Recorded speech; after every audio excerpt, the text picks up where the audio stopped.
I'm assuming they're not a FVCK buddy, but an actual FWB, which is someone you're seeing, and you're one-on-one FWB, spending a lot of one-on-one time together in and out of bedroom.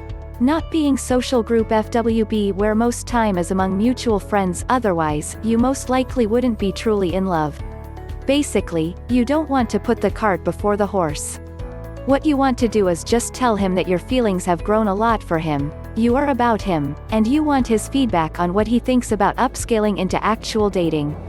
You can tell him in slang during conversation to help make a point, if necessary, yeah, but look, keep in mind my feelings are too strong for just FWB. I've kinda fallen for ya in a way. In the discussion, if he's telling you he's not that into you in that way, but likes you for a purposely set non-serious relationship, aka FWB, no need to confess anything. In fact, if he's far from having the same feelings of you, it'll only scare him more. You just want to tell him you have strong feelings about him.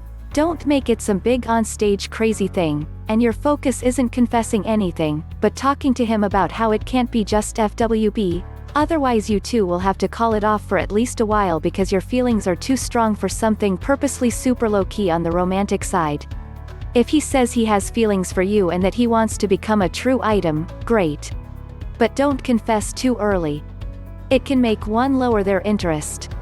Just a few weeks or a month down the line after becoming an actual item, throw the L word at him seriously.